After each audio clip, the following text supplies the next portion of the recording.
বিইবাদাতিল্লাহ। বিশ্বনবী বলে ওই দিনটাতে কিয়ামতের দিন যে যুবকটা আল্লাহ পাকের ইবাদতে তার যৌবনটাকে অতিবাহিত করেছে কিসের মধ্যে? আল্লাহ পাকের ইবাদতের মধ্যে।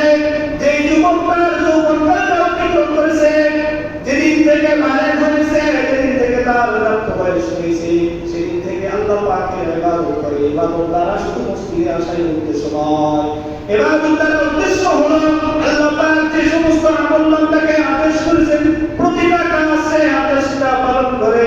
আর বিশ্বনবী আল্লাহ পাক বান্দাদেরকে যেটা নিষেধ করেছেন সে সেটা কি করে? অস্বীকার করে। এখন সুতরাং আপনার সন্তান কোন যুবক যদি সত্য কথা না বলে, তাহলে সে ইবাদত করবে না। কারণ সত্য কথা নাও কি ইবাদত, সব কথা বলা সেটাও ইবাদত, মানুষকে দিনের দিকে ডাকা সেটাও ইবাদত, আল্লাহ পাকের ঘরে এসে মসজিদে এসে নামাজ আদায় করা, আল্লাহ পাককে অনুসরণ করা, আল্লাহ পাকের নবীর সুন্নাতগুলো তার মধ্যে জিন্দা করা। এখন দেখেন অনেক যুবক মানুষ রয়েছে, যুবক কালটা আস্তে আস্তে শেষ করে দেয় টাকার পিছনে। একটা বয়স 20 বছর পর্যন্ত সে লেখাপড়া এবং নারীর পিছনে ঘুরে, যখন 25 বছর হয়, যখন সংসারের চাপ চলে আসে, তখন সে টাকার পিছনে ঘুরে। কোথায় ঘুরে? একটা সময় এই টাকার পিছনে ঘুরতে ঘুরতে দুনিয়া ভুলে যায়, আখিরাত ভুলে যায়, আল্লাহকে ভুলে যায়, আল্লাহর নবীকে ভুলে যায়। শুধু একটাই তার কাছে জিনিস, শুধু তার কাছে পরিচিত একটা জিনিস, সেটা হলো টাকা। কিভাবে তার টাকা উপার্জন করতে হবে, কিভাবে হাজার হাজার টাকার মালিক হতে হয়, তার টেনশন থাকে না।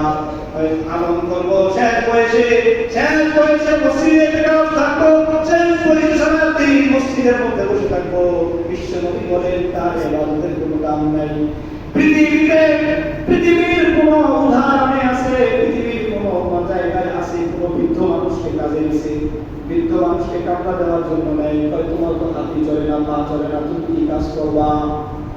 পৃথিবীতে যদি যুবক তোমার দাম থাকে, যুবকগুলোকে এক জায়গায় যদি যুবকগুলোকে একত্রিত করা হয়, আরেক জায়গায় বৃদ্ধদেরকে একত্রিত করে বলা হয়, বৃদ্ধরা তোমার বাড়িতে আজকে কাজ করবে 200 টাকা, আর যুবকরা কাজ করবে 1000 টাকা। প্রত্যেকটা মানুষ যুবকদেরকে নেবে নাকি বৃদ্ধদেরকে নেবে?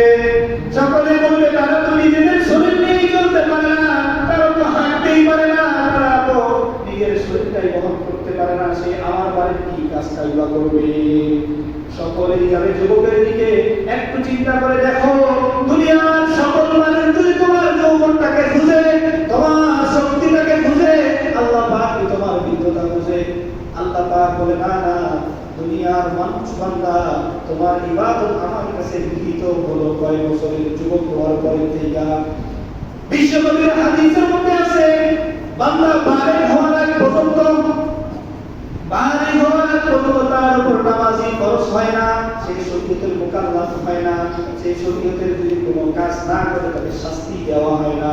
একটা মানুষের বয়স যদি 60 বছর হয়, 60 বছর যদি হয়, সে বালেগ হইতে যায় 12 বছর, বৃদ্ধ হওয়ার পরে আরো থাকে 20 বছর, 12 আর 20 হলো 32, ঘুমায় কয় বছর? একটা মানুষের হায়াত যদি থাকে 60 বছর, ধরলাম সে 20 বছর ঘুমায়, কারণ 24 ঘন্টার ভিতরে 12 ঘন্টা দিন আর 12 ঘন্টা কি? সবাই বলেন 12 ঘন্টা কি? আল্লাহ পাক দিনটাকে কয় ভাগে ভাগ করেছেন? সবাই বলেন কয় ভাগে? আল্লাহ পাক দিনটাকে 2 ভাগে ভাগ করেছেন, একটা হলো দিন আর একটা হলো রাত। একটা হলো দিন, ঘুমাইলে হবে না, মসজিদ ঘুমানোর জায়গা নয়, মসজিদ হলো ইবাদতের জায়গা। মসজিদে যদি মানুষ ঘুমায়, আল্লাহ পাক বেজার হয়ে যায়, অসন্তুষ্টি হয়ে যায় তার প্রতি। মসজিদে আসছে, সারাদিন বাড়িতে কাজ করছে, মসজিদে এসে ঘুমায়, আল্লাহ পাক অভিশাপ আসে। এজন্য সকলে বলেন দিন কয় ভাগে ভাগ করা হয়েছে? আল্লাহ পাক দিনটাকে 2 ভাগে ভাগ করেছে, 12 ঘন্টা দিন, 12 ঘন্টা হলো না। আপনি কাজ করেন কয় ঘন্টা? 8 ঘন্টা কাজ করেন, 4 ঘন্টা অন্যান্য কাজে চলে যায়, রাত্রিতে তো এমন 12 ঘন্টা। তো 12 ঘন্টায় কি মানুষ কাজ করে, ইবাদত করে? 12 ঘন্টার মধ্যে 4 ঘন্টা খাওয়া দাওয়া, 8 ঘন্টা ঘুম। হিসাব করে দেখেন 60 বছর যদি তোমার হায়াত হয়, ঘুমাও কয় বছর? তোমার জীবনটা হলো 60 বছর, তুমি ঘুমাও 20 বছর, আর থাকে কয় বছর? 40 বছর। 12 বছর বালেগ হইতে তো তোমার লাগে তার পিঠ যদি চলে যায় আরো লম্বা হয়ে গেল 32 বছর। আর শেষ বৃদ্ধ বয়স আছে, বৃদ্ধ বয়সে মানুষ উজু করার পরে জিজ্ঞেস করে নাতি উজু করছি কিনা, বলে না মোবাইলটা রাখছে এখানে, একটু পরে জিজ্ঞেস করে বাবা মোবাইলটা কই।